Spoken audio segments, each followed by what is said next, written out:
Okay, we are recording, so please. Okay, good morning. Welcome, everybody. Welcome back. Thank you for joining us once again.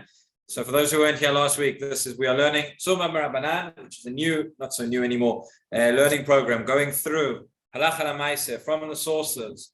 With each topic, the idea is that we go from the sources, from the Psukim through the Gemara, Rishonim, Achronim, through to the contemporary poskim in our days. The books which you have in front of you, as you'll see, contain many, many sources. We aren't going to be able to go through every single source inside throughout the Shiur, but that's the beauty of having the book, that people can afterwards go through and look through that which we weren't able to cover within the Shiur. And each of these is a standalone Shiur. So if you weren't here last week, you should still be able to follow this week, not to worry about that. We've been discussing, we're going through halachot, different sugyot in section of Shulchan Aruch, which is Yoreh De'ah. Last week, we began discussing Hilchot Avoda Zara. We looked at the status of certain other religions, Christianity and Islam, whether it's considered Avoda Zara halachically or not, and the nafkaminot in terms of that, whether one is allowed to enter into churches, into mosques, etc. We spoke at the end a little bit about reading books, which might contain idolatrous content, etc. And I mentioned last week at the beginning that the Rambam lists 51 different mitzvot that are connected to Avodah Zara. So today we're going to look at some of the less well-known issues, perhaps some ideas which we might not immediately think are connected to this prohibition, but they are, and see how they play out practically. So before we go into the book, before we go into the sources here, let me share with you two psakim. I found two letters of Rav Herzog, who was the Rav Rashi. Two letters. These are published in the journal Tchumen, which is a journal that comes out each year, different questions in contemporary halakha and modern society. And there were two letters which were printed there many years ago, fascinating discussions. The first is, he was asked, Rav Herzog was sent a letter by the Sgan Tzar Hadatot at the time. The Knesset received a gift. You've all seen it. Standing outside the Knesset, there is a menorah, which was a gift which was given from overseas. Right, by Great Britain, and the question was posed by the Sgan Tzar Hadatot to Rav Herzog, who was the Rav Rashi at the time. He said, "Are we allowed to accept this gift, this menorah, and are we allowed to place it in the Knesset? Right? Why? What was the issue? What's the question?" So first of all, there is a question because in terms of, is this a replication of the menorah which is in the Mikdash? Are we allowed to build a menorah which has got 7 branches? There are some who say that this is one of the reasons why in Chanukah is actually 8 days, so the Chanukiah is not a replica of the menorah, but we won't get into that now. That is one question. But the second question is, if you've ever seen this menorah from close up, right, you'll know it's not just a menorah, but it has all sorts of images and all sorts of depictions of different biblical scenes, pictures of people, of human beings, different other shapes. And there is a prohibition, which we're going to discuss, the prohibition of making replicas of human forms, of making shapes. Was it therefore permissible to keep this menorah? That was one question he was asked. I'll tell you later what his answer is.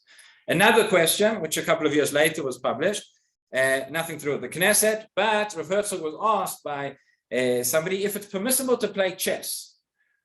It's permissible to play chess. Why? So again, then this question goes into a few different aspects. One, just in terms of whether this is a proper activity, whatever it is. He brings a number of different Gedolei Torah throughout the ages who were actually experts at the game of chess, and he brings different testimonies about that.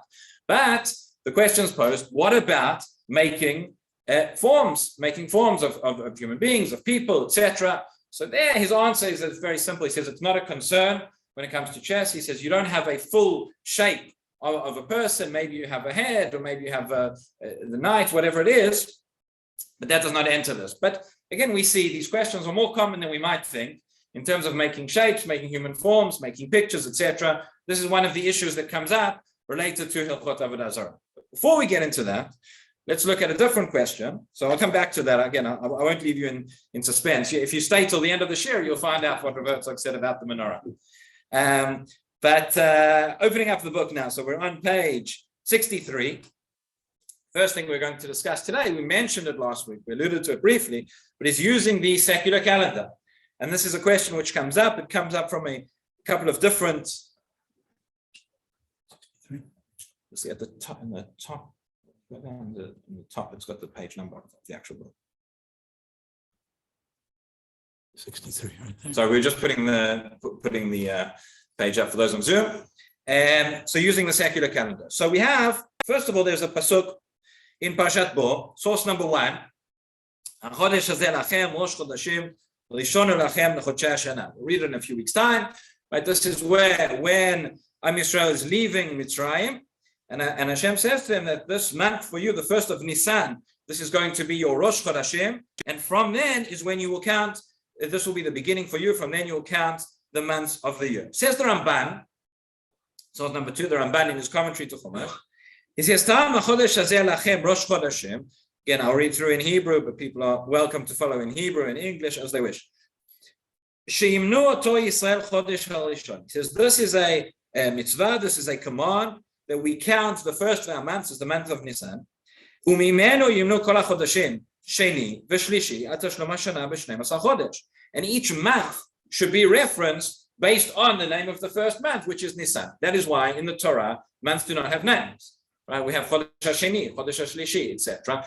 Again, it always gets confusing because when does the year begin? The year begins in Tishrei, is Rosh Hashanah, which is actually the 7th month.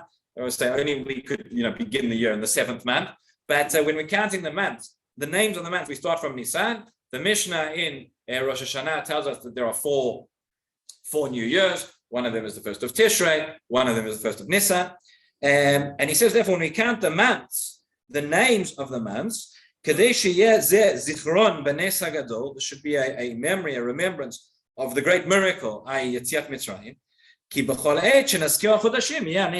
Whenever we mention dates, whenever we mention the months, which is all the time, we use the calendar, we will remember Yetziat Mitzrayim. We have many, many different mitzvot. All the time we have to remember Yetziat Mitzrayim. So what better way to do it than every time we mention the date? And therefore, says the Ramban, the months do not have names. We just say the 3rd month, the 2nd month, whatever it is. What about the names that we have? We call Tishrei, Cheshvan, Kislev, etc. And this is a problem for many darshanim. We have different names of the months. Elo, how many different drashot have we heard? Anila, Dodi, Dodili, etc., etc. But originally from the Torah, the names of the months were simply 1st, 2nd, 3rd, etc. If you have a look, the 3rd paragraph over here of the Ramban, which is at the bottom of page 63, and he says,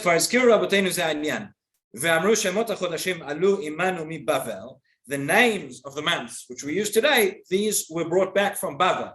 After we came back from Galut Bavel, that's when these names were introduced. Originally there were no names.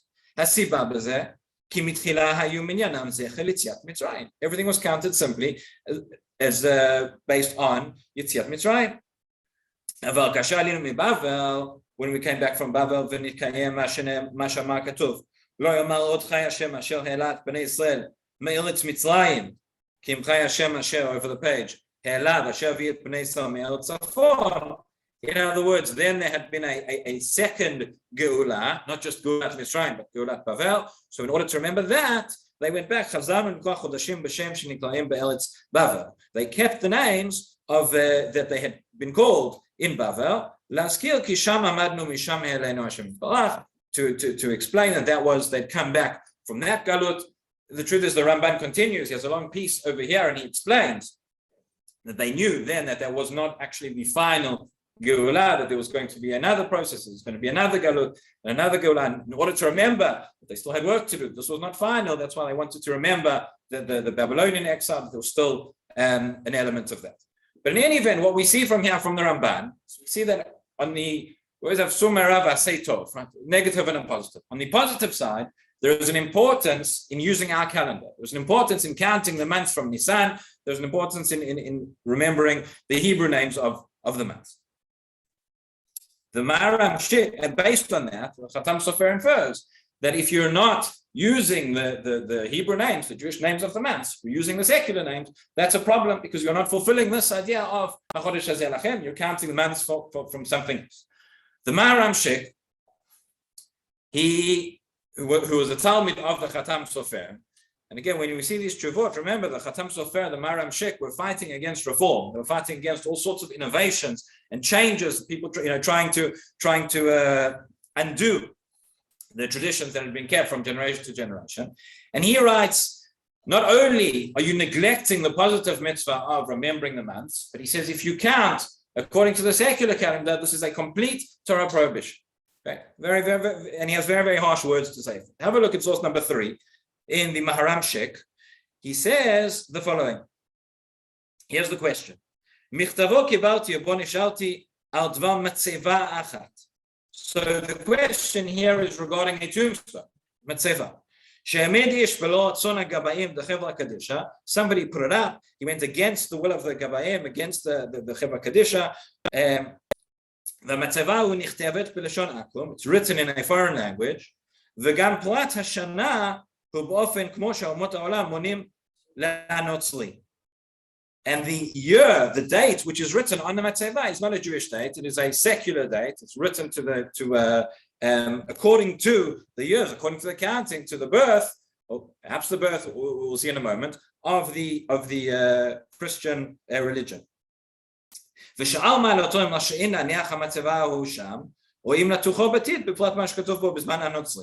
he asked, are they allowed to keep that matzeva? Again, had they asked in the first place, we want to make a matzeva, we want to put the secular date, not the Jewish date, the answer would have been no.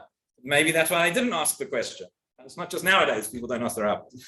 It was back then, and they put on the secular date. Are they allowed to keep the matzeva there, or do they have to destroy it, but cover it up, right? So people won't be able to see. Is this an issue? And he says,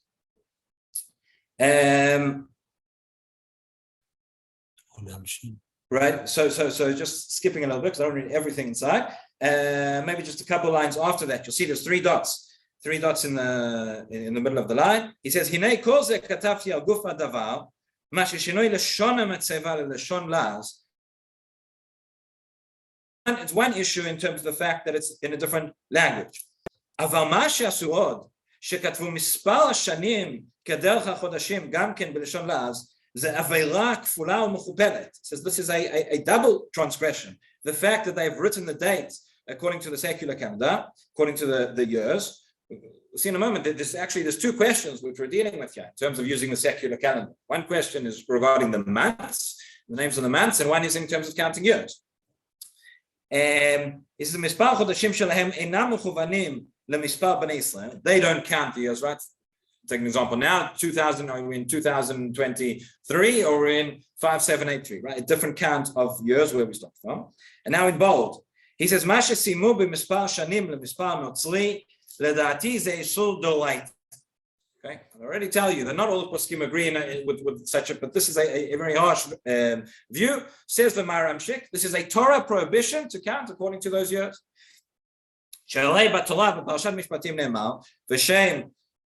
It should say Elohim Achirim over here because right, whenever we say Elohim, when we're referring to the name of Hashem, we don't want to say the holy name of Hashem. If we're referring to other gods who are called Elohim Achirim, then we should say with a, not with a kuf.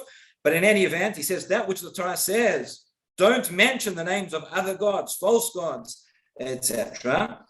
And V'amru Chachamim, V'chen Katva Poskim, De'asur lomar lechavero hamteni b'tzad avoda Zara plum. How far do we go with this? That if a person is giving somebody directions and there is a house of idolatry on the way, you say, meet me over there on the corner next to where that idolatrous temple is. You're not allowed to say that.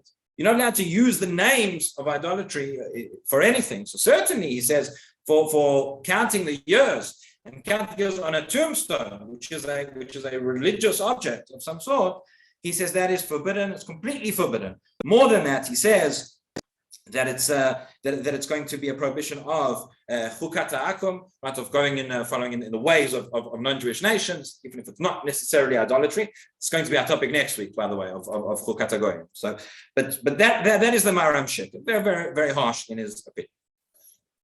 As I say, not everybody agrees with the Maram Shik. Right? If we were to end the share over here, we'd all have lots of problems because Masim B'chol Yom will use the secular date in all sorts of variety of different contexts. He just says the secular year is an Isur Deraisa, not using the months or the days of the week. Correct. He speaks here about, he's talking here about the years. The Khatam Sofer beforehand references the months as well, right, which is based on the Rambam. Okay, but fair point. As well, it's the same thing we say Thursday, Thor, because he was one of the gods and so on. So in fact, if you use the English, you're literally transgressing every time you say that. Right. So if we say that it's assumed that Thursday, you know, right. So if we say that it's based on the name, so then the same problem would apply to the months, or at least to some of the months. Right? If we look at the names of the months, again, this goes back to what we discussed last week at the end. We spoke about reading books and reading information about Avoda Zara, and we saw how the Rambam, Moshe Feinstein, afterwards said as well that if you need to learn it in order to, in order to paskin, or you need to know what the halacha is, so then you'd be allowed to read that material. Obviously, not in a way that's going to entice you to worship. I don't think anybody here, if learns about the origins of the names of the months, it would entice them to go and worship those gods. Hopefully, but that's so that could be a problem. So says Yabir Omer. By the way, I had one Rebbe in Yeshiva who was very, very makpid on this. He would never ever say, whenever he would say days of the week, speaking in English, he would never say Monday, Tuesday. It didn't exist in his lexicon. So I'll meet you on Yom Shlishi. I'll meet you on Yom Sheni. Because of this, he wanted to be machmir on this point. Says Yabir Omer, which is Rav Ovadia Yosef, and he's asked the following question about, again, using dates on letters, on documents, etc. Source number 4, page 65. Nish'alti odot hakotvim iglot u'michtavim lachav alehem. Right, when one writes a letter to their friend, וכותבים התאריך למניין הנוצרים, and they write the secular date, אם יש למחות בידיהם משום ובחוקותיהם לא תלך. Would this be a prohibition of חוקות הגויים, או אין בזה איסור גמור מן הדין? Would we say that this is not according to the letter of the law, this is not a prohibition, שאין לאסור משום בחוקותיהם לא תלכו, אלא באחד משני חלקים. Right? In other words, again, here notice he's not even talking about idolatry. Yet he's talking about whether this is just going in the ways of the non-Jewish nations. So he says that this issue of b'chukotayim lo telechu, which we'll discuss more at length next week, applies in one of two ways. First way, I'll just maybe say it outside. He says the first reason is where there is no reason. Right? If there is a custom, there is a non-Jewish custom in the world that has no reason to it, has no logic to it. It's just something they do, and it's clear that this is done. That if one was to do it, it's to imitate the world. If there's a reason for it, non-Jews invented cars and drive cars, right? We have a reason to drive a car. No one is going to claim that you're driving a car, you're copying the nations of the world. It's Fukot HaGoyim. No. But if there is no reason for it, and it's clear you're just doing it to imitate them, that is one prohibition. It says number 2, where there is a reason, but it's connected to pritzut, it's connected something like licentious in nature, that would also be a problem. But in our case, he says, so if you have a look, the third paragraph, in source number 4, the paragraph begins, Hasheni, the third line, that says the Ikra. Sorry, just about that. The second line that says the Imken. The Imken, b'ktivat ha'ta'arich ha'lo'azi, regarding writing the secular date, the Ikra milta betama. We have a reason for it. There's a clear reason why you would do it. Shu'aseken alof pilsum ha'ta'arich, lemishu hu bin blit, u'lemishu eno bin blit. Because you want to do it in order to publicize the date for somebody who's Jewish or somebody who's not Jewish. Now, nowadays, again, it's easier. You can get all sorts of apps, and you can get calendars that can synchronize your secular calendar with the Jewish calendar. But many people, live their lives, especially if you're in Chutz La'aretz, but based on the secular days. How many times people say, what date is Purim this year? What date is Pesach this year? What date? It's the same date every year. It's not, people, that's not quite what they mean. So he says there's a reason for following the secular date in order to know, when it is. He says, Lo shayechet ta'anat da'amay osek ma'asehem atmuim bevadai ein kanisu mishum b'chukotayim lo telechu. So since there is a reason for it regarding that prohibition of the b'chukotayim lo telechu, that would not be a problem. What about the problem that it's connected to Avodah Zara? He says, Gam anuchi haroeh b'kam ma'aseh beit din b'chul שכותבים התאריך הלועזי המתאים ליום וחודש ושנת התאריך העברי. So not only that, I'll tell you, I've seen many letters and documents of Batei Din in Chutz La'aretz, where the Beit Din writes on the official letter the name, the date the secular date along with the Jewish date. So if they're doing it, clearly it's not going to be a problem. He says, now in bold, the conclusion. Says this is not going to be a prohibition. Those who want to be lenient have what to rely on.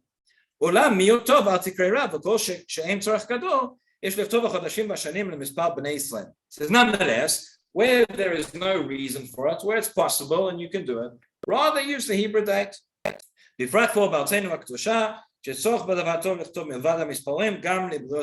Especially here in Israel, and that's what you should do. Okay, so with that, we didn't actually bring the part of the tshuva we address is the question of Avoda Zara, certainly in terms of counting the years.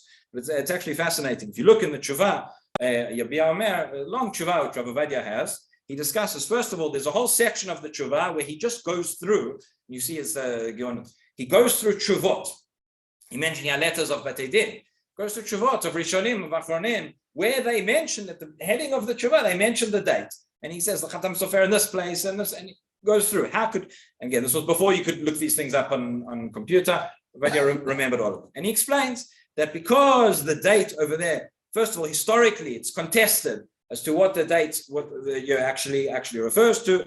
Is that referring to the birth date of the founder of Christianity or not? And essentially, it's used, his argument is that it's used as a date of convenience. It's not used as a date in terms of, of worship, of idolatry, and therefore it would not include the prohibition.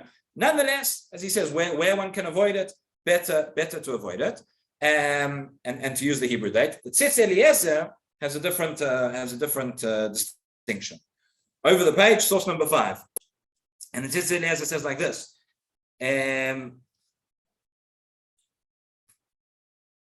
Right, he says, אבל אחר העיון נראה לי, יש לומר דעת כאן לא אסר בזה אמר להמשיך, משום לא תזכירו, כי ימיך שמזכיר במפורש, שזהו למספר הנוצרי, כגון שעם סיום כתיבת התאריך, מסיים בלשון לשפת הנוצרים.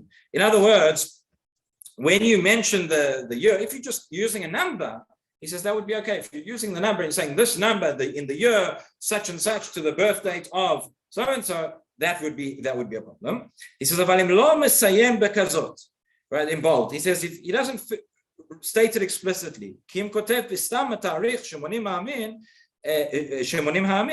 אין בחוק הגבלה משום לא תזכיר. If you're just mentioning the date, the number, again, as a number of convenience, that's not a prohibition, and that would be fine. So if you would say BCE or ECE, that's more of an issue than not saying anything at all. So the question was, if you write BCE or something, is that more of an issue? Well, that's why you find BCE stands for right before the Common Era, or CE is the Common Era. Meaning, in many of the the non-Jewish literature, they use different acronyms which are referring to the year of the Lord or whatever it may be. And in order to avoid using that, that's why you have used BCE or CE, which would be better. Or many times you'll find in Hebrew people write Liminyanan according to their count, which is also essentially what he's saying. There's an interesting, all that, by the way, is regarding the years. What about the months? Right? Regarding the months, we began by saying the Ramban says you have to count the months according to Nisan. You're counting months whether you count January, February, December, whatever it is, or you're counting by numbers. You're not counting according to Nisan. So Vasha Vaisa says something very interesting. He says, when we talk about months, what is a month? The word month comes from the word moon, right? We know that the month is 29 or 30 days. It's in our calendar. In the secular calendar, they aren't actually months, right? Some have got 28 days, some have got 30 days, some have got 31 days, meaning it's an arbitrary set of time that they've decided. It's not based on the moon anymore. Therefore, if you were to divide the year up into a number of weeks, or you were to divide it up into a number of semesters, whatever it is, and it's just an arbitrary division, you don't have to count that according to Nisan. Same thing over here. So since it's not actually months which you're counting, that can be counted however you want. And that would not be a problem. He does say as well. He says when it comes to business matters or checks or something arbitrary, there's no problem using the secular calendar. If we're dealing with obviously things which have religious significance, of course, but things which are really important matter, then it is more proper to use use our calendar as well. One final point on this before we go back to idols and statues, etc., is this: if one is using going back to the names of the months, what is better? Is it better to use the names of the months? Again, we're talking about the secular months. The names of the months or the numbers, right? Sometimes, especially in Hebrew, people say, what's the date? Harishon l'shlishi, right? That seemingly would be more of a problem, because we said when we count months, we count the numbers, we go we go by Nisan. Based on what we've just said of Rosh Hashanah, we said that we're not really calling it a month, and that would be okay. On the other hand, there's room to argue that the names of the months, as Henry pointed out before, are to actually derive from some form of Avoda Zara in terms of worshipping those gods. So is it better to use the names of the months or the numbers of the months? And as you can imagine, the answer is Yes, both. Okay, so have a look on page 68. Page 68. We have, on the one hand, Shut Yabia Omer, Rav Ovadia Yosef. He says in source number 8, he says, better to choose the lesser of two evils. He says, if you're using the secular months, call them by their names.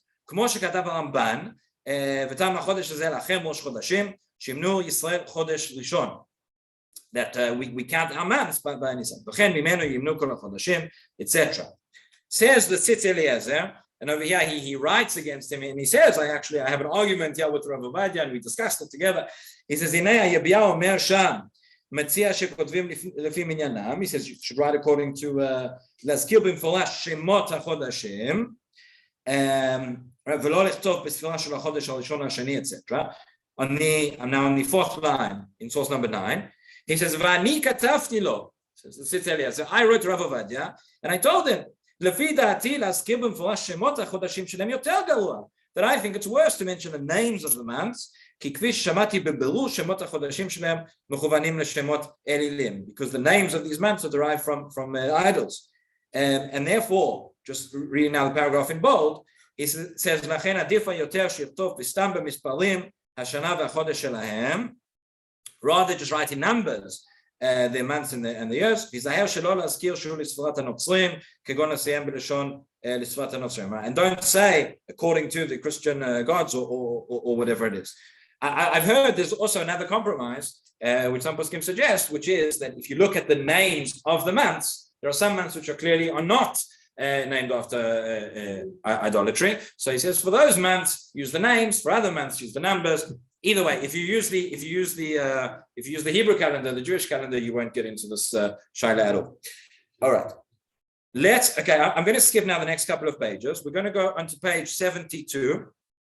It's about another issue which comes up, and this is actually maybe people are less aware of it, but this is a very practical and relevant question in terms of images of the sun, the moon, the stars, images of people. I mentioned those two questions from Herzog at the beginning of the Shiur, and these are all related to Avoda Zara. We know that in the 10 Commandments, it says that we should not make any sort of image for any, and the idea is that you have a look on page 72 in this opening paragraph. It says it's written in the Torah, you shall not make with me gods of silver and gods of gold. So certainly, if a person is making an image, making a statue in order to worship it, that would be a prohibition of idolatry. But if you're making such a statue, even if you aren't worshiping it, the Torah says explicitly you cannot make it. So the question is, A, can you make it? The answer is no. B, if somebody else made it, can you keep it? Can you have it in your home? Can you have a statue? Can you have a sculpture? Okay, that's if it's 3D. What if it's a picture? Are you allowed to own these pictures, etc.? So that is the question which is discussed by the poskim. And the source, one of the sources for this is the Gemara in Rosh Hashanah, which seems to imply the opposite. But we'll see based on that what the poskim have to say. The Gemara in Rosh Hashanah, this is source number 17. The Mishnah tells us that Rabban Gamliel, Dumut Surot Levana Hayulon Rabban Gamliel, B'Tava, right? Rabban Gamliel had these some sort of sculpture, some sort of these shapes of the moon, which he had. Why? So that when people would come, when witnesses would come to say that they saw the new moon, right? And we know that Chachamim had a cheshbon, they had a calculation, they knew when the moon could actually arrive or not, when it could be seen, and they would test the witnesses. They would say, the moon that you saw, was it like this or was it like that, in order to find out if they were telling the truth or not. But it says that Rabban Gamliel had these images of, and the Gemara says, don't understand, is this not a prohibition?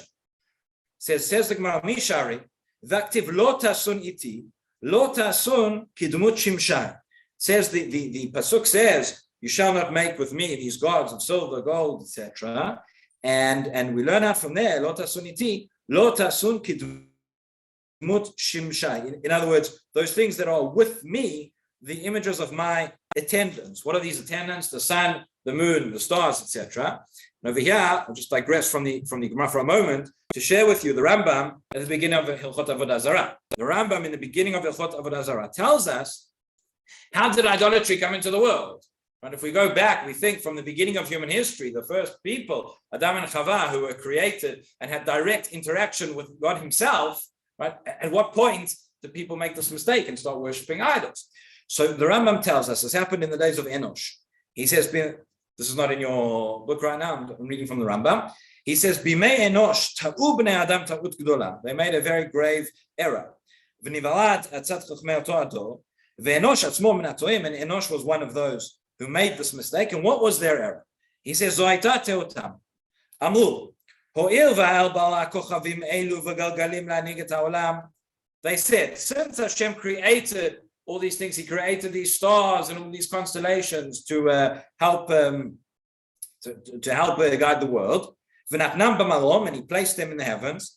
And they have a certain amount of honor. These are the attendants of God, so to speak. So just as you give honor to the king, you give honor to the servants of the king. We give honor to God himself. We give honor to his attendants, like the sun, the moon, the stars, etc.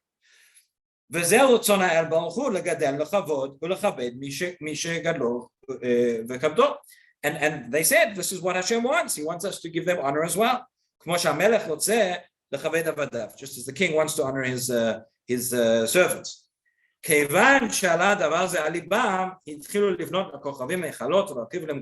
started to do this. They started to worship, and they started to build the temples and to give them korbanot, etc., as a way of worshiping Hashem.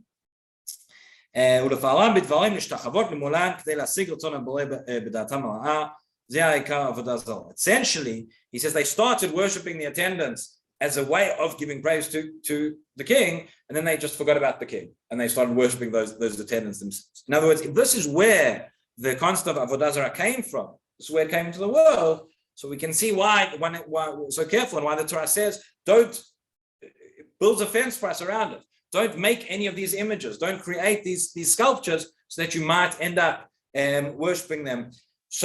But what we see therefore, is that it's an independent issur in terms of creating. So how could it be? And the Gemara goes through. The Gemara goes through. There are different levels of these attendants, right? There are the angels, and below that there is what is in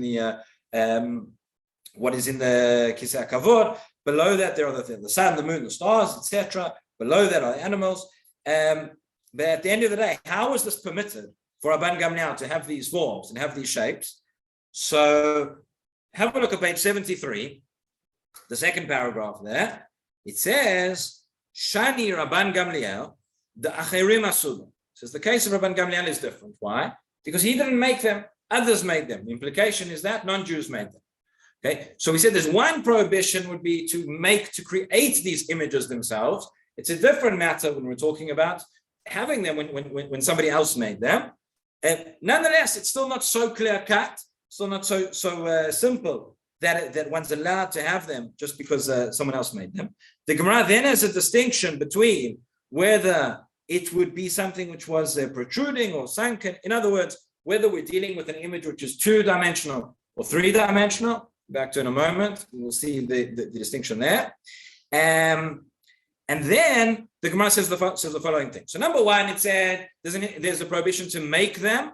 Answer: if it was made by a non-Jew and it wasn't me who made them, then I haven't transgressed that prohibition.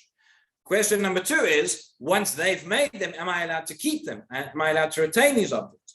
So if you have a look at the third paragraph on page 73, the Gemara there says, Umi chashinan lechashada, meaning, are we worried about a chashad, suspicion?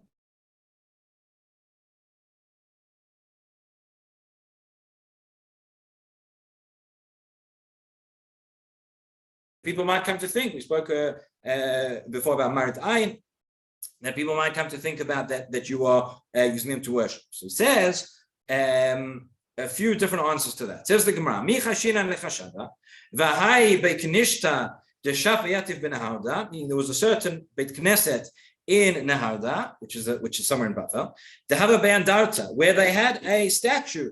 There was a statue that was put up, seemingly of the king, the governor, whatever it was, and one was allowed to pray in that Beit Knesset. What about chashad? It says, Havu Aini Rav Shmuel Avoda Shmuel V'Levi U'Matzliyatam. These great Amoraim would go and they would daven there. V'lo chayshi lechashadam. Lechashadam says Rabim Shani. It's different over there when it is Rabim. It's different when it's something in public, right? It's a public shul, Beit Knesset. We're not worried that it's of chashad for the masses over there, whereas it would be for one individual. And then says the Gemara, Zara ban Gamliel Yachidu. So Ban Gamliel was just one person. He was a Yachid. So it says no. Kevan de Nasi Ushchichi Rabim Gabe. He was the Nasi. There were always people there. We're not in this case. There was no concern of chashad. And then says the Gemara two other answers. It says Ibait Ema the Prakim Hava, meaning that these it was made of different pieces and they would come apart. They would only put it together when the witnesses were there and they had to look at see how the moon looked. But the rest of the time it was dismantled, so he didn't have these images. And the Ibait Ema, third answer is Lehit Lamed Ava. It was done, as we mentioned already, in order to learn, in order to teach them right about what to do, whether to teach them about where the moon was, if it was actually Rosh Chodesh or not. And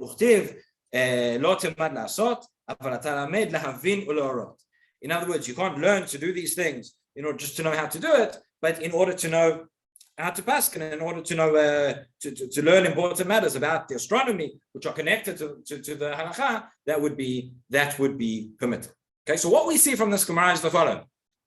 We see that number one, we're dealing with images of people, of the sun, moon, and the stars.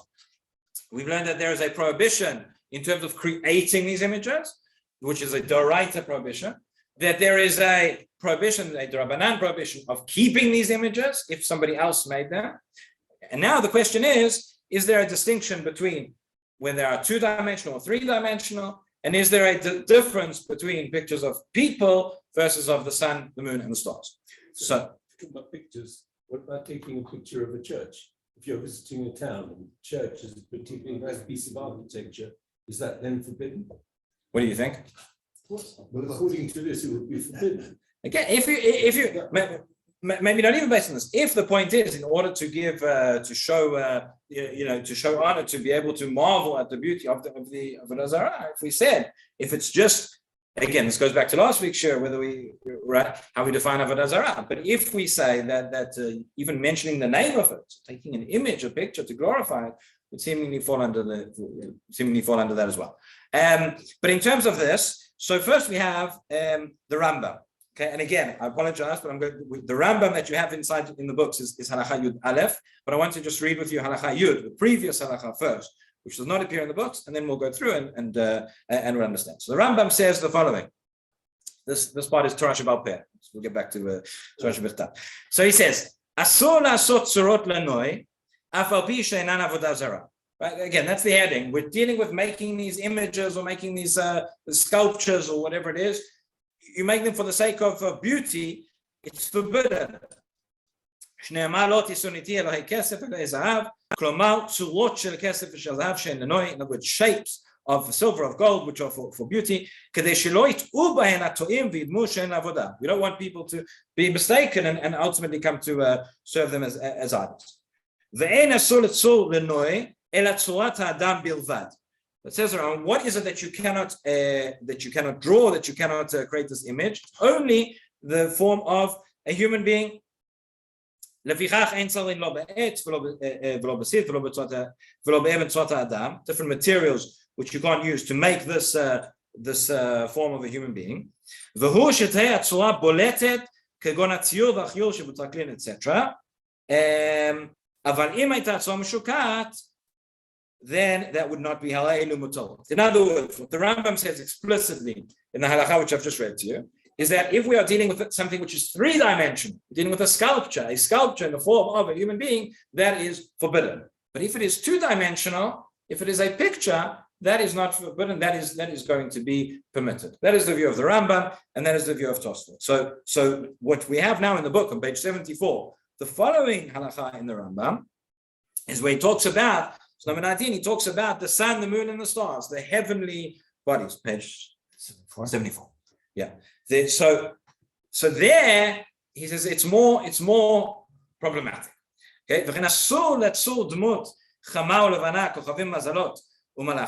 Right, the sun, the moon, the stars, the angels.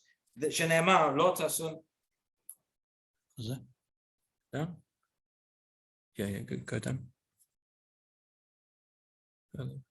Yeah. 74. Sorry. Okay. These are the attendants, the heavenly bodies that are there. And even to do it on in other words, even to make a drawing, that would be forbidden. It says, okay,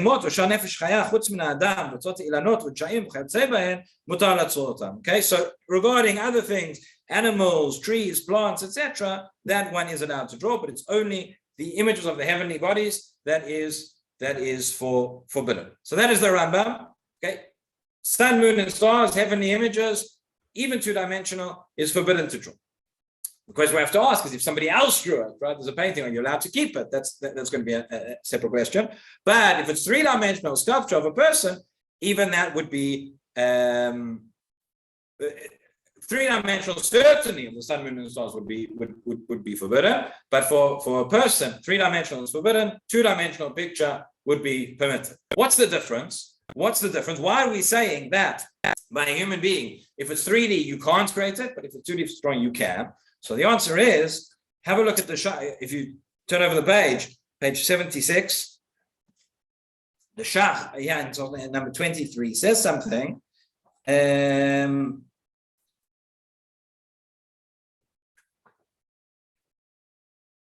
a look, just in the last couple lines, he says like this, 3 lines from the bottom. He says, Hilchot tzurat chama levana v'chayotzei b'hem. De'nami shok'in barakia, asur afilu b'shokot. He says, when it comes to the sun, the moon, and the stars, etc., when we see, obviously they are in reality three-dimensional. But the way that we see them, the way we relate to them, is very similar to the way that we relate and the way that we see a picture. So just as the same way that you see the sun, the moon, and the stars, you perceive it ultimately something two-dimensional, you're creating a replica of that. Two-dimensional would be forbidden. But human beings, people, we see each other in the full 3D. Therefore, when you see a picture of a human being, it's not the same. Our perception, it's of a lower level, and therefore this chashash, essentially of seeing that you're going to come to worship it or whatever. We all know the difference between a real form of a human being versus a picture, and therefore we make that distinction. That is according to the Rambam. The Ramban, by the way, I won't read it inside. I'll just mention, but the Ramban is even more stringent. The Ramban says no. He says even by the human being, just a picture is going to be forbidden. Okay? And the question that comes out of this, what the poskim discussed 100 years ago and more, was when the camera was invented, and photographs. Are you allowed to take a picture of somebody? Are you allowed to take pictures of other people? According what we've just said, according to the Rambam, it would be okay. According to the Ramban, not so straightforward. And we're dealing here with an issur, which is connected to Avoda Zara. Okay, no one thinks that right now you're going to worship the photo, but ultimately it's related to that issur. Is this a place? Shall we be stringent? The other question which the poskim discuss is toys. Children's toys and dolls. Is one allowed to have a doll? Is a 3-dimensional form of a human being? Is that permitted? So you'll see that some surprising ideas here in the poskim. Okay, but essentially the Shulchan Aruch rules like the Rambam. In other words, again, just to say so. Regarding human beings, if you have to create an image to make a sculpture of a human being would be forbidden. To make a drawing would be okay. Sun, moon, and stars, even to make a drawing would be a problem. So let's just have a look quickly at what the poskim have to say about photographs and about dolls, and we'll end off with something from Rav Moshe Feinstein. So regarding photos, Rav Kook, page 78. On page 78, Rav Kook is asked the question whether one can take photographs of people, and he says, yes, you can take photographs and you can keep photographs. He says, source number 25, he says, although, in bold, ישנם חסידים שהם נמנעים מלצלם את תמונתם, וכן אינם נותנים רשות למציירים לצייר את צילמם. There are those who don't allow for their portraits to be taken or for pictures, and there is such a precedent. However, he says, third paragraph, אבל ההלכה הפשוטה, the simple ההלכה based on the Shulchan Aruch, and this is the accepted minhag, is שלצייר צורת אדם בצבע על הלוח, והוא הדין לצלם צילום פוטוגרפי, to paint a portrait or to have a photograph, אין איסור מצד הדין, that this is not a prohibition מצד הדין, וכן נפוץ המנהג גם אצל חלק גדול מעילויים וחרדים, this is the practice by many God-fearing people, וכשיש בדבר צורך של מצווה, especially when there is a צורך of mitzvah, many people have got in their homes, they've got portraits of great rabbanim, it's something which you look at, it inspires you, helps you to emulate those people, and that is certainly a tzorach mitzvah. And he said that would be permitted, and there's no issue over there. Okay. The 3D, no. Okay. The separate question which we didn't discuss, right, is in terms of 3D. So let's say there's a sculpture, okay, and it's forbidden to make it, but let's say that there is a sculpture. You went to that non-Jewish artist, made this piece of artwork, the sculpture. Is one allowed to keep it and to retain it? And there's a separate question. So there's a Chochmat Adam who writes that since nowadays, right, there's no what is the reason why you'd not be allowed to keep it? Because of chashad, because they're worried that someone's going to come to worship it. He says nowadays, everybody knows, nobody worships these things anymore. Nobody worships a sculpture or whatever it is. He says that would not be a prohibition to keep it, but to make it would. With I think Henry and Esti, yeah. So the question is, you said before, have a 3D image of a person. Yeah. Okay. If it's not of a complete person, if it's just a bust, the top half, for example, would that be different if it was in 3D because it's not a whole figure? Question number 2: if somebody non-Jewish, like say Avoda, is doing a sculpture, would you be able to own it? Could you buy it and own it? Because you haven't actually made it. And number 3, since many of these sculptures are in fact in the nude, would that be another prohibition? Okay. So repeat the question. yeah. All three of them. All three of them. Okay.